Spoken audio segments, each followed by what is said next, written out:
Going on, guys? I know I haven't been around much lately. You can probably see why. I'm tired as hell. But I'm off for about 4 days, and I'm gonna get some damn sleep. But first, I was sent this by my good friend Josh. You may know him as Frank the Bunny from Cottontail Customs. It's a handmade sword. The model is Kamuri. I think I'm saying that right. But this sword has been customized by Josh. Now, he does great skamaki work. He also does lacquer and painting on the sides.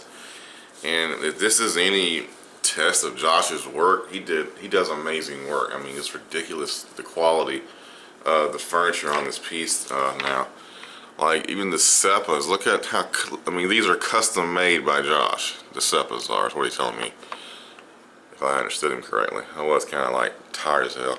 But you can see his work on the skamaki here, the alternating diamonds and stuff. The manukis are custom as well. He has a custom patina on the manukis there. I don't have a sword that has the Ito wrapped around the Kashira, which is also interesting. I thought it would kind of get on my nerves, but I actually like it. You can definitely tell. I believe he lacquered this. He definitely lacquered this. And as far as the blade goes, this is 1095 high carbon steel.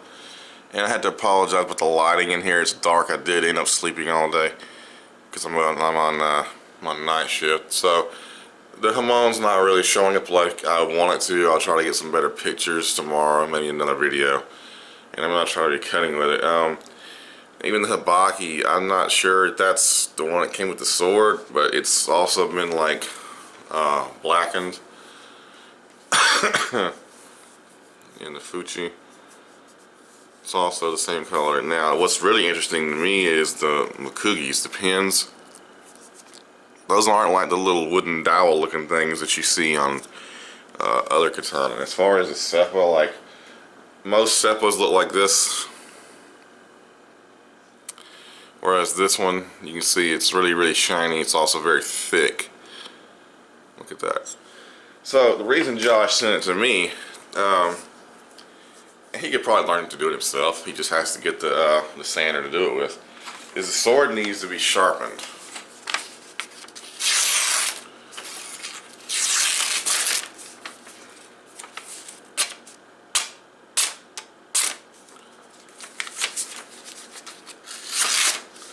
You can tell there's not much of an edge on it. It'll cut mats.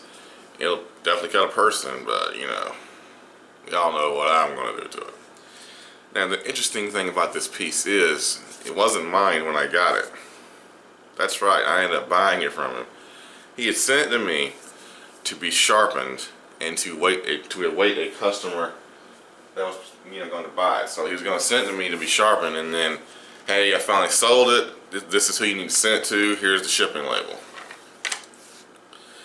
And also, it doesn't feel like it's that locked in, but like when you push up, it's not like it's hard.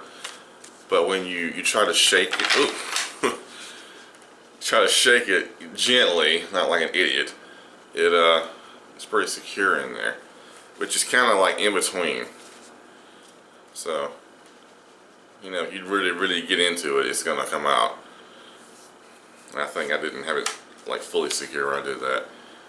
But anyway, really good work. Really good work. The Sagayo is imported from Japan. It's actually Japanese. And you can tell Josh did a lot of work. I think this is called a matte finish. I can't remember what the actual terminology for it is. But everything's done in a very beautiful brown. And I don't like brown most of the time. But on this, it's working for me. So, I'm going to do what I do and make it a razor blade. This is my new baby, and I'll be taking that for a test spin probably tomorrow to cut some bottles. I still don't have any mats. And one thing about this one is it has a really good point of balance. I think it's like 5 inches. Let's see. It may be less than that. I can't remember what Josh said it was.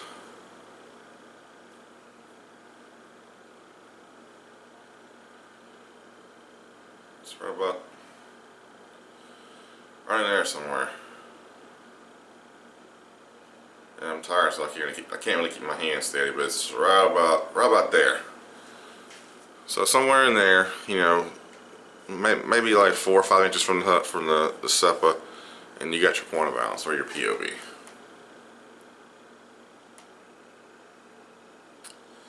Anyway, I'm about to go give this a good sharpening. I'm gonna wipe it down with maybe some polish. I don't know.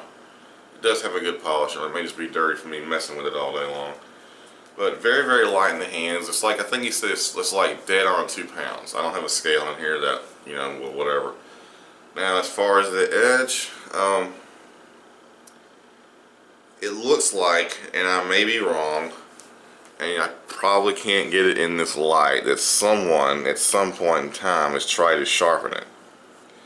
Because right here you can see where someone's done something to the edge, and you don't cut this close to the furniture, so someone's done something, which is no problem. I can buff that out with the sander.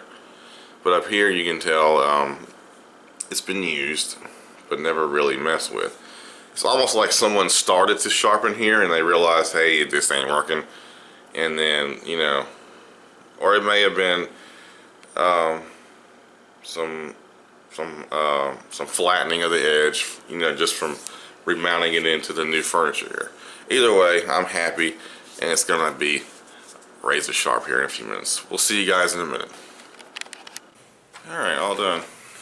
Didn't take very long. Of course it never does with my work. Same sword. Remember it wouldn't swipe paper a minute ago? It's the same piece of paper actually.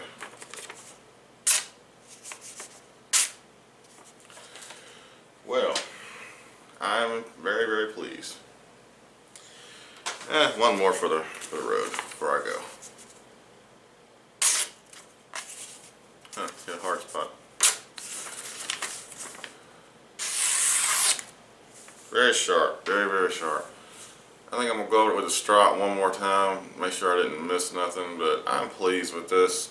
Josh did a great job on this piece. Of course, you know you'll have the line on the cutting edge where I've taped the blade off and done my sharpening on it.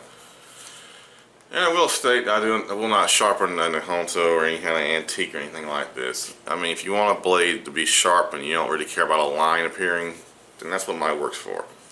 Me, I don't care about the line. I care about the performance of the blade and maintaining the aesthetics from about here down. Now, I couldn't get this part right here completely sharpened out. It's not as flat as it was, but it's sharp about from here up. So I'm probably just going to leave that alone. I'm not going to cut that far down anyway. I mean, it doesn't really matter. And from what I remember about Japanese swords, most of them aren't sharp past about here down. You know, I guess the block width, I don't know. Anyway, but fantastic job. I'm not sure if this is the same exact ska core, but you can see it has a little bit of curvature to match with the blade's sori. Pretty good curvature on this blade for pretty good sori. All in all, I give it a 9 out of 10. It's great. No bends or anything like that in it. Like I said, Josh does amazing work. I've never had a sword that was done by him, so it's very, very, very interesting. I'm very proud of it. I'm really glad I had the chance to work on this sword and then end up buying it from Josh. But you guys have a great one. Stay tuned for tomorrow. Maybe I'll do some more cutting and probably some more videos. Yeah, you know what's coming. Just won't stop poking me. Anyway, we'll see you later. Peace and say my name. Take care.